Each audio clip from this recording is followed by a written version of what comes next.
नमो नवघनश्याम कामकामितदेहिने कमलाय कामसौदाम कर्णकामुकगेहिने विद्याविलासेन भूतभौतिकसृष्टयः तन्नौमि परमात्मानं सच्चिदानन्दविग्रहम्।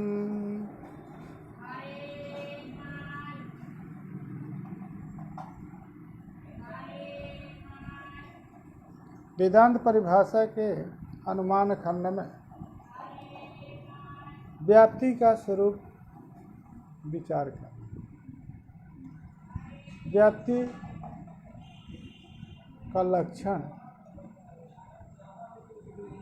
अशेष साधना आश्रय आश्रित साध्य समानाधिकरण है। अशेष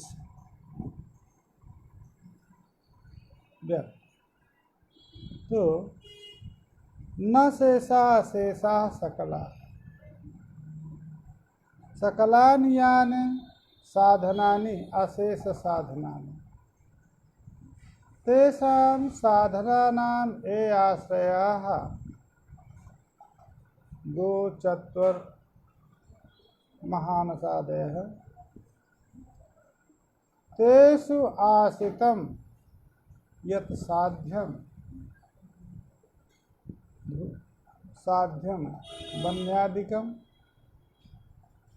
तैः सह साध्यैः सह हेतूनां समानाधिकरणं यही व्याप्ति का स्वरूप है। अशेष साधना आश्रय आश्रित साध्य समानाधिकरण यावत् साधना आश्रित यावत् साधन आश्रय आश्रितं यत् साधतावच्छेदकं तदवच्छिन्न साध्य समानाधिकरण व्याप्ति यावत् साधनाश्रय आश्रितं यावत् साधन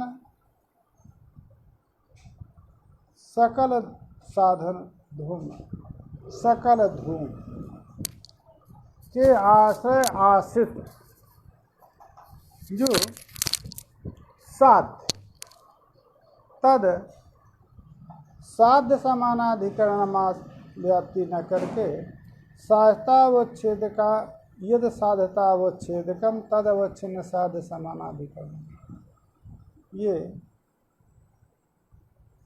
शिखामणिकार ने लक्षण किया। यावत् साधना आश्रय आश्रितं यत् साधतावच्छेदकम तद अवच्छिन्न साध्य समानाधिकरण परंतु साधना आश्रय आश्रित साध्य है, साध्यतावच्छेदक तो साध्य निष्ठ है। साध्यतावच्छेदक तो साध्य वृत्ति है, साध्याश्रित है।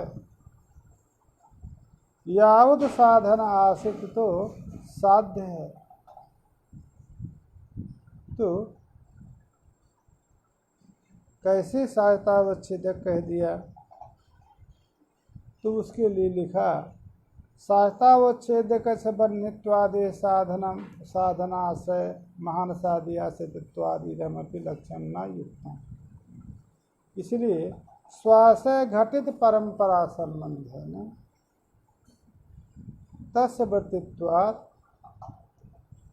स्व साध्यतावच्छेदक तदाश्रय साध्य तद समानाधिकरण धूम के साथ साधन के साथ होने के कारण साध्यतावच्छेदक के साथ ही समानाधिकरण होता है। इसलिए यावत् साधन यहाँ पर कुछ आपत्ति ये आ रही है कि अब एक साध्य का अनुमान जहाँ पर है साधन एक ही है। अशेष का अर्थ जब सकल अर्थ लेंगे तो उसमें जब हेतु में अन्वय करेंगे तो घटो द्रव्यम पृथ्वीत्वात् यहाँ पर पृथ्वीत्व जो है एक ही हेतु है, अशेष हेतु नहीं है, अनेक हेतु नहीं है। इसलिए ये घटो द्रव्यम पृथ्वीत्वात् ये सद हेतु है, सद अनुमान है।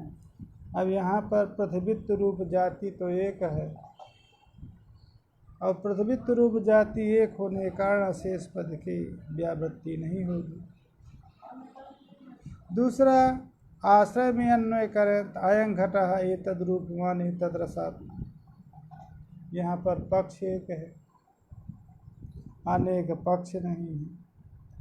इनका तीनों का अंतिम में समन्वय किया कि स्वव्यापकत्व तदाश्रया साध समानाधिकम तदाश्रितत्व जो है अन्वय करने पर तो समन्वय हो सकता है। इसलिए आश्रय में अन्वय करे या साधन में अन्वय करे। इस प्रकार से व्याप्ति का स्वरूप हुआ सकल साधन के जो आश्रय, उन साधनों में आश्रित जो साध्य, उस साध्य के साथ समानाधिकरण व्याप्ति, इस व्याप्ति का स्वरूप। जो व्याप्ति का स्वरूप उन्होंने साध्याभावोद्वृत्तित्व हेतु समानाधिकरण तंताभावी प्रतियोगिता नवच्छेदिकम यह साधतावच्छेदिकम, इसके बाद अभाव को लिया हेतु समानाधिकरण प्रतियोगी व्यधिकरण अभावात्यंता प्रतियोगी व्यधिकरणात्यंता भावी प्रतियोगिता नवच्छेदिकम ये साधतावच्छेदिकम तदवच्छिन्न। इन्हीं सब चर्चाओं को छोड़ करके केवल साधना आश्रय आश्रित साध्य समानाधिकरण व्याप्ति करता है। अब वहाँ पर साधन का आश्रय केन संबंध है ना, तो साधनता व छेदक संबंध से ही कहें, अन्यथा साधन धूम उसका समूह संबंध से आश्रय धूम अवयव हो गया, तद आश्रित साध्य नहीं है, व्याप्ति नहीं समझ। इसके बाद साध्य को भी आश्रित उसमें सहता व छेदक संबंध से, तो यही कहना होगा कि हेतुतावच्छेदक संबंधावच्छेद छेदेन यद साधना यानि यानि साधन आसना यानि यानि साधन अधिकरणानि तेषु अधिकरणेषु सहतावच्छेद संबंधेन यद आश्रिता यानि यानि साध्यानि आश्रितानि तैहि साधन ऐसा साध्य समानाधिकरण व्याप्ति, ये अन्वय यहाँ पर भी उसी प्रकार से करें। अब बात आती है, वो जो व्याप्ति है अशेष साधना आश्रय आशेष साध्य समानाधिकरण का, वो व्याप्ति व्यभिचार अज्ञाने सति सहचार दर्शने ज्ञाति। वो व्याप्ति का ग्रह कैसे, व्याप्ति ग्रह कथन, तो कहा वो व्याप्ति का ग्रह व्यभिचारा ज्ञाने सति सहचार दर्शन, क्योंकि सहचार दर्शन तो देखा गया है बहुत से पदार्थों का, परंतु उनमें व्यभिचार दर्शन न हो। व्यभिचार दर्शनाभाव विशिष्ट सहचार दर्शन होना चाहिए। अतः व्यभिचार माने यदि साध्याभाव में यदि दर्शन साधन का होता है तो व्यभिचार ज्ञान हो, और सहचार दर्शन जहाँ जहाँ साधन है वहाँ वहाँ साधन। व्यभिचार दर्शन साध्याभावत में साधन, तो जहाँ जहाँ बंधी है, साध्य है, उनमें जो धूम का दर्शन या धूम का दर्शन जहाँ जहाँ है, वहाँ वहाँ साध्य का सहचार है, ज्ञान है, तो वो तो सहचार दर्शन है। परंतु जहाँ पर साध्य नहीं है, अब वहाँ पर भी धूम दर्शन होता है, तो वो व्यभिचार दर्शन है। तो व्यभिचार दर्शन नहीं है और सहचार दर्शन है, इतने मात्र से उस व्याप्ति का साधना आश्रय आश्रित साध्य समानाधिकरण व्याप्ति का ग्रहण। पर्वतो धूमवान बंधे, इस स्थल में यदि बंधी को हम साधन बनाएं, बंधी साधन से धूम को साध्य करें, ये सद अनुमान नहीं है, क्योंकि व्यभिचार यहाँ पर व्याप्ति का भी संबंध है। साधन बंधी, साधन आश्रय जिस प्रकार से पर्वत आदि है, महानस आदि है, उसी प्रकार से अयोगोलक। तो साधन आश्रय अयोगोलक, यावत साधन आश्रय, सकल साधन आश्रय में से अयोगोलक भी ली, और उस अयोगोलक में धूम आश्रित नहीं। अतः अशेष, जब हम अशेष तो पहले साधन के लिए अन्वय किया, अब अशेष जो है हम आश्रय के लिए भी कर लेते हैं। तो अशेष जो साधन के आश्रय हैं, उनमें जहाँ जो धूम के आश्रय हैं वहाँ वह बंधी तो है, परंतु जो धूम को यदि हम साधन बना करके व्यभिचार स्थल में और बंधी को साधन बना करके धूम को साध्य करेंगे, तो साधन बंधी का आश्रय अयोगोलक भी है, वहाँ पर आश्रित धूम नहीं। सकल साधन आश्रय, साधन आश्रय अशेष, साधना नाम आश्रय आश्रयाः साधन आश्रयाः अशेषाश्च से साधन आश्रय, अशेष साधन आश्रय में से जब बंधी को हम हेतु बनाते हैं, साधन बनाते हैं, तो गोचत्वर पर्वतादि के समान अयोगोलक भी आश्रय है, वहाँ पर आश्रितत्व धूम का। इसलिए व्यभिचार अज्ञाने सति, व्यभिचार ज्ञान न हो सहचार दर्शन। बंधी को जब हम हेतु बनाते हैं, तो बंधी धूम के अभावाधिकरण अयोगोलक में भी है, व्यभिचार दर्शन। व्यभिचार ज्ञान सहित सहचार दर्शन बंधी रूप साधन में है, परंतु जब धूम को साधन हम बनाते हैं जो सद हेतु है, तो व्यभिचार का ज्ञान नहीं। धूम कहीं पर भी अपने साध्य, अपने व्यापक बंधी के अभाव अधिकरण में कभी दृष्टिगोचर नहीं। अतः व्यभिचार ज्ञान सति सहचार दर्शन, वो जो व्याप्ति ग्रह है, उसमें सहचार दर्शन, भूयो दर्शनम व सकल दर्शनम, ये जो सहचार दर्शन है,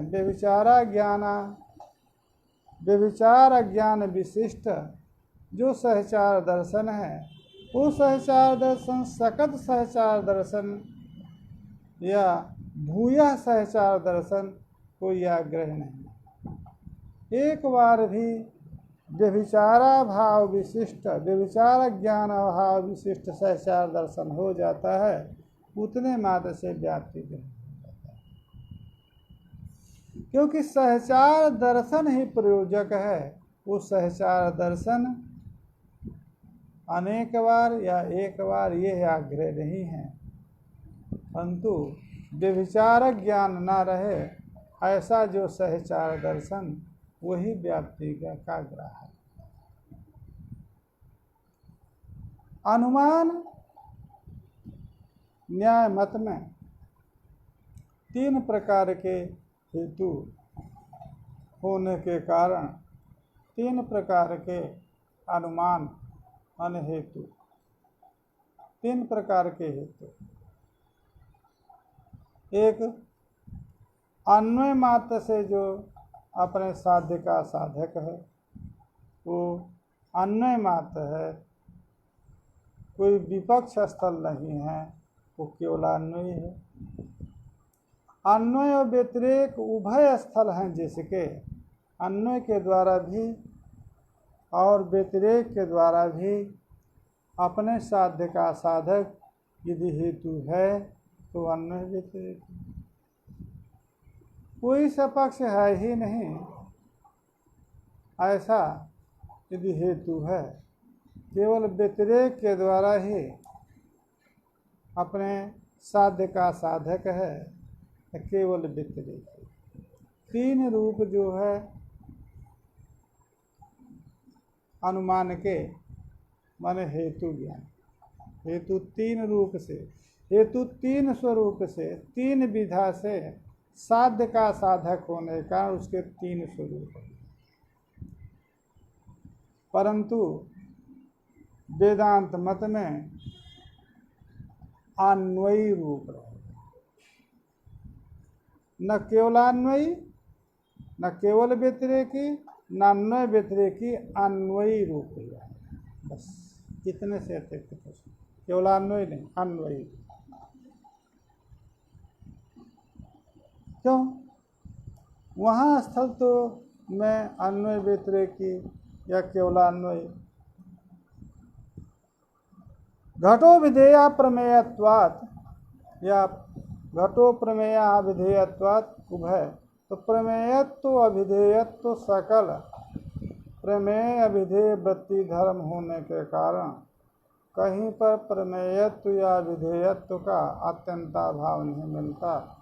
अतः प्रमेयत्व रूप साध्य के द्वारा अविधेयत्व का साधन करें या विधेयत्व रूप साधन के द्वारा प्रमेयत्व का साधन करें या वाच्यत्व का साधन करें, ये केवलान्वयी होंगे, क्योंकि अन्वय मात्र है। तत्सत्व तत्सत्यम, कहीं पर ही व्यतिरेक नहीं, केवलान्वयी। और पृथ्वी इतरेभ्यो भिद्यते पृथ्वीत्वात्, पृथ्वी में पृथ्वी इतर जलादि का जो भेद साध्य है वो पृथ्वी मात्र में है। पृथ्वीत्व जो हेतु है वो भी पृथ्वी मात्र में है, तो कोई सपक्ष नहीं है। अतः केवल व्यतिरेक मात्र के द्वारा पृथ्वीत्व रूप हेतु, कहीं कहीं गंध को हेतु बना दिया था। गंध भी गंधत्व, गंधात या गंधवत्वात भी कह सकते हैं, या पृथ्वीत्वात, ये तीनों हेतु अन्यतम हैं, क्योंकि न तो पृथ्वीत्व कहीं पृथ्वी सीतर में रहता, गंध भी पृथ्वी सीतर में नहीं रहता, अब पृथ्वी इतर भेद पृथ्वी में ही है, इसलिए केवल व्यतिरेक ही है। और पर्वतो वन्यमान धूमात, यहाँ पर जो धूम हेतु है ये अन्वय के द्वारा भी व्यतिरेक के द्वारा भी अपने साध्य का साधक है। यत्र धूमः तत्र तत्र वह्नि, जहाँ जहाँ धूम है वहाँ वहाँ वह्नि है, ये अन्वय भी है। यत्र वह्नि नास्ति तद्धूमो नास्ति, यह व्यतिरेक भी है। उभय के द्वारा साधक होने के कारण ये धूम रूप हेतु जो है, साफ बात यह है कि जिस हेतु के साथ का साध्य का अभावाधिकरण न हो, जिस हेतु के साध्य का अभावाधिकरण नहीं है, वो हेतु केवलान्वयी है। जिस हेतु के साध्य का अधिकरण कोई नहीं, अन्य नहीं है, पक्ष के अतिरिक्त अधिकरण नहीं है, वो केवल व्यतिरेकी है। और जिस हेतु के साध्य का अभावाधिकरण भी है, असाध्याधिकरण भी है, कहीं पर साध्य रहता है, कहीं नहीं रहता है, अतः तादृश साध्य का साधक जो हेतु है वो अन्वय व्यतिरेकी है। वेदांत सिद्धांत में अन्वय रूप माना। क्यों? सर्वस्यापि धर्मस्य अस्मत् मते ब्रह्मनिष्ठ अत्यंता भाव प्रतियोगित्वेन कहा असमत मते वेदांत मते ने नानास्ति किंचन। इस श्रुति के द्वारा सकल धर्मों का ब्रह्म में निषेध है।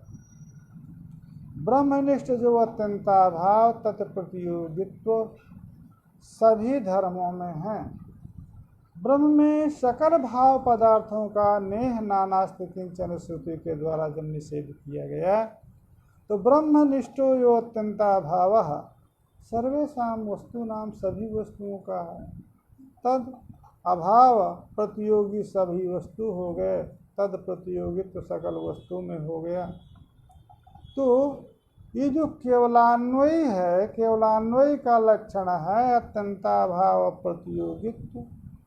अत्यंताभाव प्रतियोगी कोई पदार्थ है ना।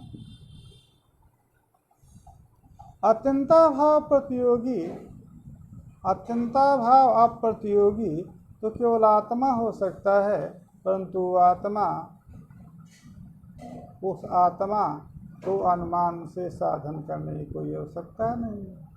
आत्मा तो प्रत्यक्ष है, यद साक्षात परोक्षात। या श्रुति गम्य है, अनुमान गम्य आत्मा को मानने की आवश्यकता नहीं। तो अत्यंता भाव अप्रतियोगी, दूसरी बात अत्यंता भाव अप्रतियोगी आत्मा को यदि माने उसको साधन करने की आवश्यकता नहीं, क्योंकि अत्यंता भाव अप्रतियोगी जो साध्य है उसका हेतु भी अत्यंता भाव अप्रतियोगी होता है। तो ऐसा कोई आत्मा समवर्ती कोई हेतु नहीं होगा, इसलिए आत्मा को तो मान सकते। अन्य कोई अत्यंता भाव अप्रतियोगी है ही नहीं जब आत्मा में, क्योंकि अत्यंता भाव अप्रतियोगी तो वही पदार्थ होगा जिस पदार्थ का कहीं पर अत्यंता भाव न मिले।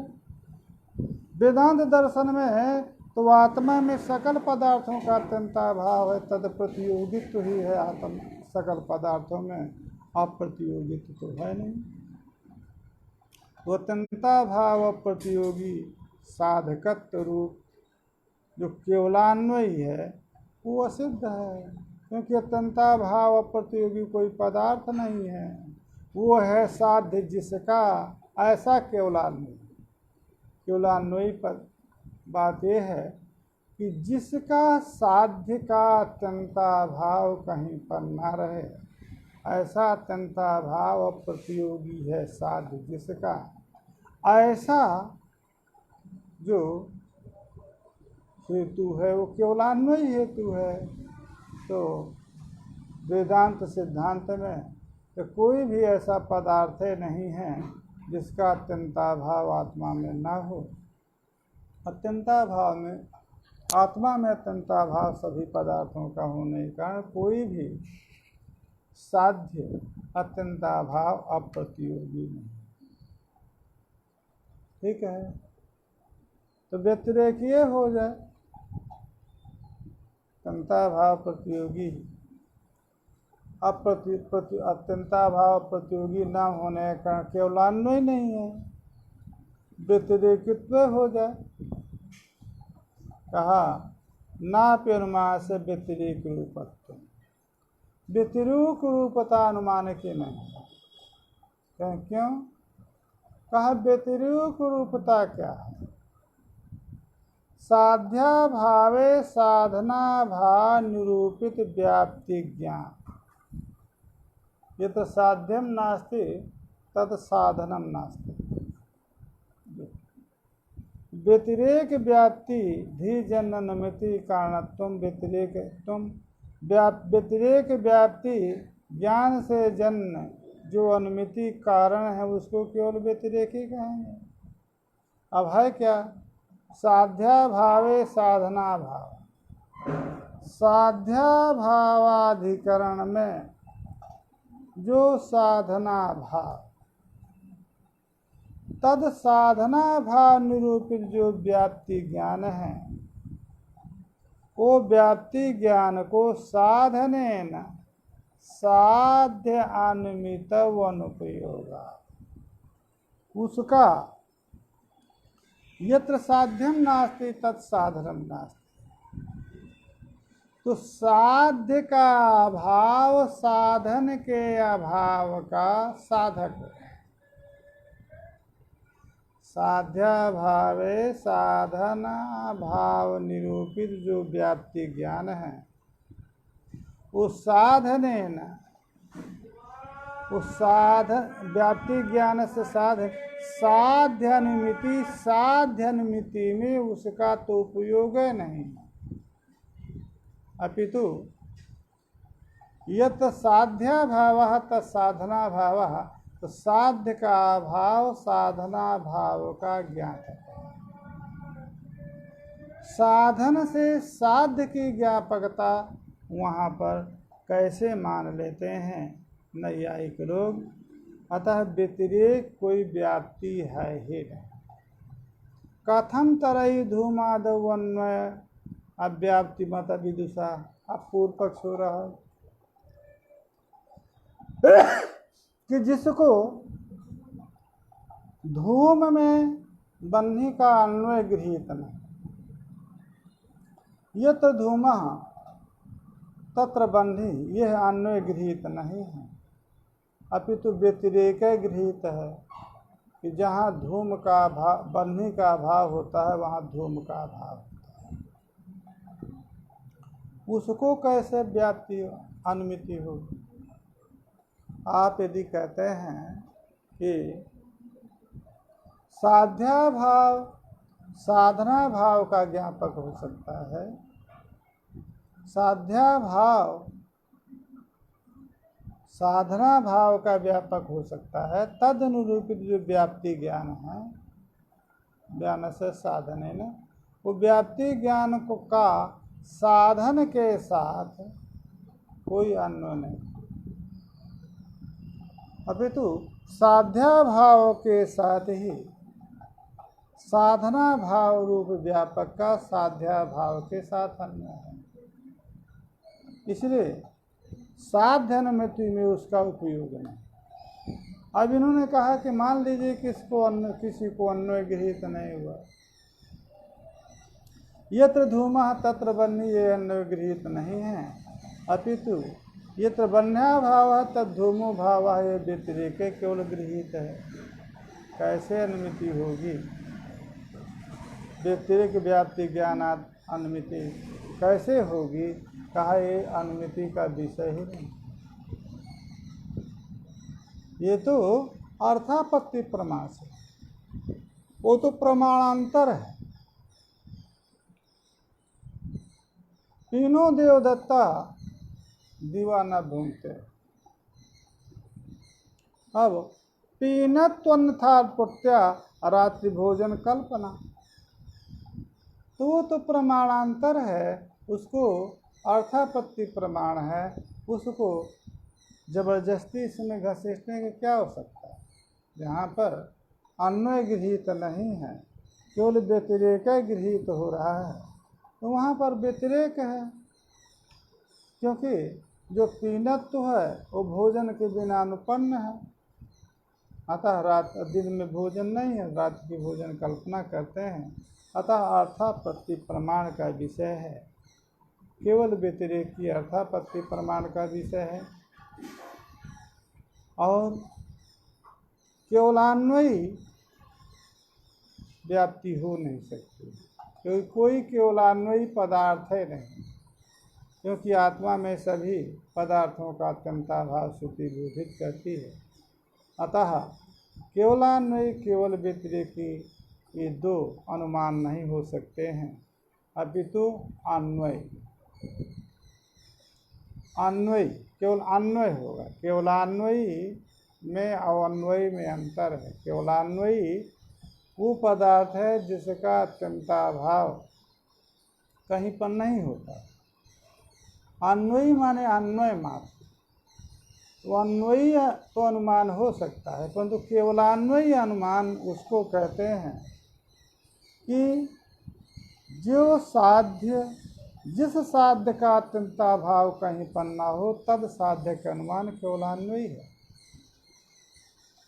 और अन्वयी अनुमान जिस साध्य का साधन के साथ अन्वय हो रहा हो वो उस साध्य का साधक अनुमान अन्वयी अनुमान। अतः केवलान्वयी और अन्वयी में कभी भ्रम में नहीं होना चाहिए कि केवलान्वयी का निषेध किया और अन्वयी अनुमान मान लिया तो केवलान्वयी का निषेध। केवलान्वयी अलग पदार्थ है। केवलान्वयी उस पदार्थ को कहते हैं जिस पदार्थ का कहीं पर भी अत्यंताभाव नहीं होता। वेदांत मत में ब्रह्म में सकल पदार्थों का नेह नानास्ति किंचन श्रुति के द्वारा निषेध किया गया है, तो ब्रह्मनिष्ठ अत्यंताभाव सकल पदार्थ का है। अतः कोई भी पदार्थ केवलान्वयी अत्यंताभाव प्रतियोगी रूप नहीं है, अतः तत्साध्य का अनुमान नहीं है। अन्वयी अनुमान अन्वय का बात तो नहीं।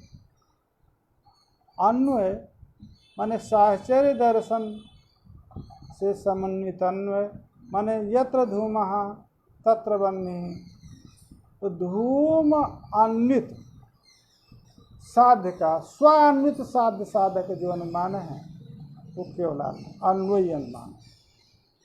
स्वान्वित माने हेतु अन्वित साध्य साधक जो अनुमान है वो अन्वयी अनुमान है। अन्वयी अनुमान में कोई बाधकता नहीं है, केवल अन्वयी अनुमान में बाधकता है। व्यतिरेकी अनुमान के लिए उन्होंने कहा व्यतिरेकी अनुमान व्यतिरेकी साध्य जो अनुमान है वो अनुमान का विषय ही नहीं है, वो अर्थापत्ति अलग प्रमाण। अतएव अनुमानस्य अन्वय व्यतिरेक रूप, इसलिए अन्वय व्यतिरेक रूप भी अनुमान का नहीं, केवल अन्वयित रूप है। क्यों? व्यतिरेक व्याप्ति ज्ञान से, क्योंकि व्यतिरेक व्याप्ति ज्ञान को अनुमिति का साधन धूम भी यदि बन्ही का साधन है तो अन्वयन है।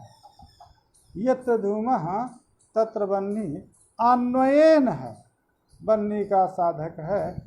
और यत्र बन्याभावः तद्धूमाभावः व्यतिरेकेण साधक,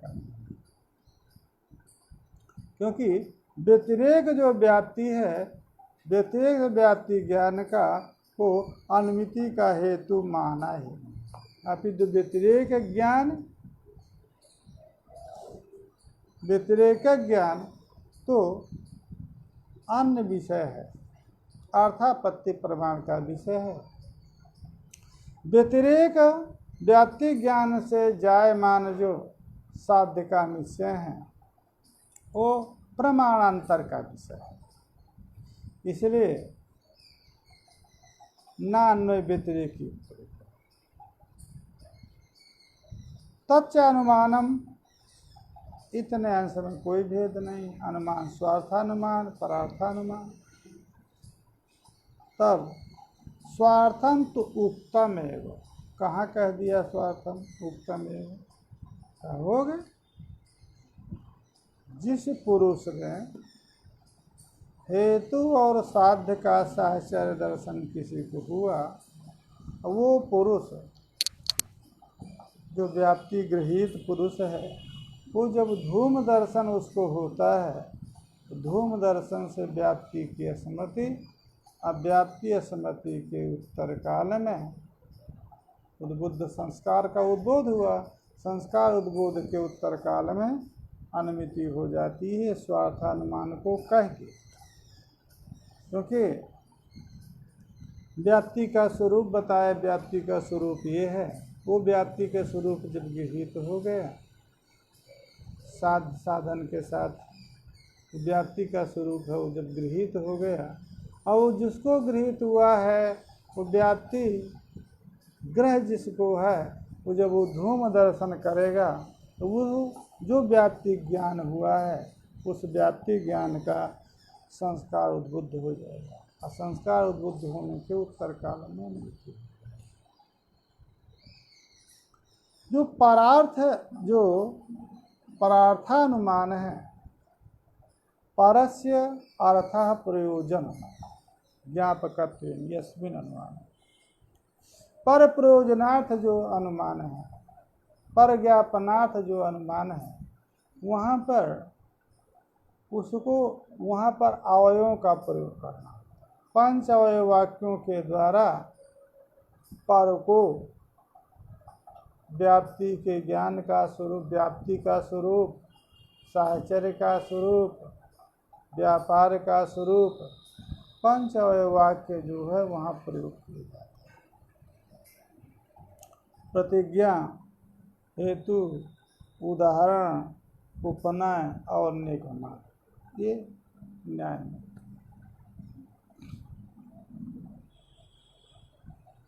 साध्य प्रकारक पक्ष धर्मता ज्ञान तो प्रतिज्ञा वाक्य है। पर्वतो वन्यमान, और पंचम्यंत प्रयुक्त जो वाक्य है वो हेतु है धूमात, और जो उदाहरण है यह यथा महानसम तथा चयम निगमन तस्मात् तथेति। ये पांच वाक्यों के जो वाक्य हैं, इन वाक्यों का नाम ही, पंच वाक्यों का नाम ही अवयव वाक्य हैं। इनको ही न्याय कहा गया है, पांच माने गए। ये कह रहे हैं कि पांच वाक्यों को मानने की कोई आवश्यकता नहीं, तीन वाक्यों, तीन में से प्रतिज्ञा, हेतु, उदाहरण, इतना मान लीजिए, इतने से हो जाए। अथवा उदाहरण, उपनय और निगमन। पहले वाले में प्रतिज्ञा, हेतु, उदाहरण मानना है, दूसरे में उदाहरण को दोनों जगह अपेक्षा है। उदाहरण मानिए, उपनय मानिए, निगमन मानिए।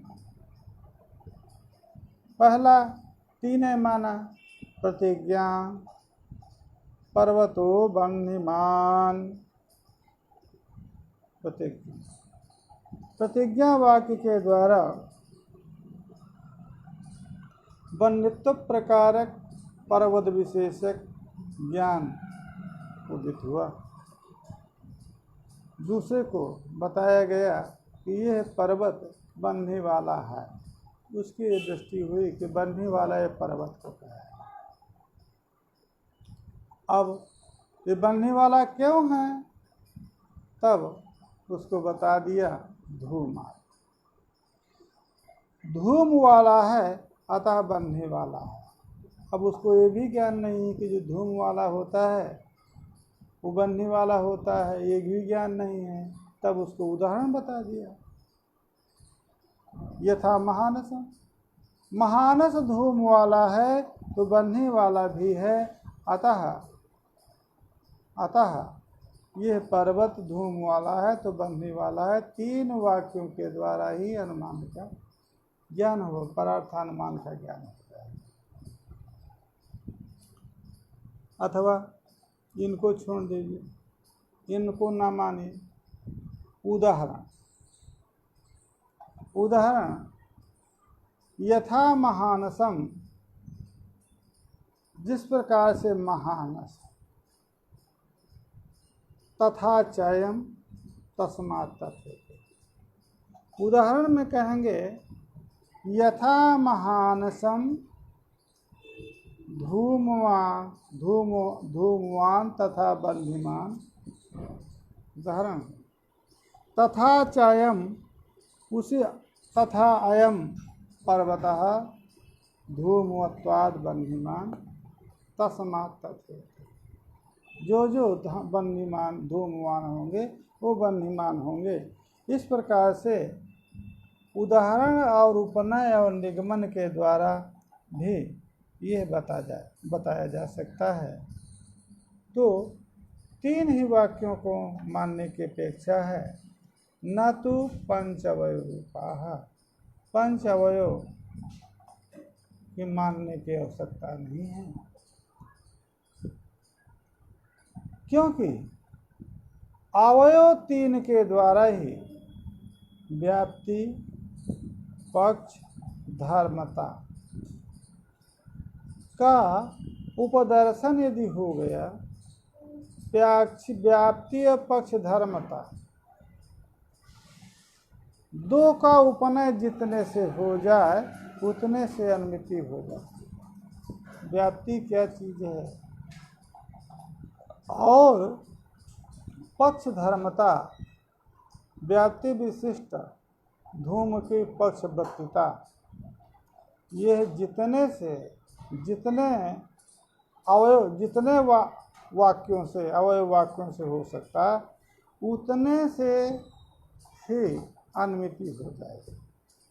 यदि तीन ही वाक्यों के द्वारा उपदर्शित तीन वाक्यों के द्वारा ही व्याप्ति पक्ष धर्मता का उपदर्शन हो सकता है तो अधिक अवयव द्वय कल्पना करने की कोई आवश्यकता नहीं है। केवल इतना अपेक्षित होता है कि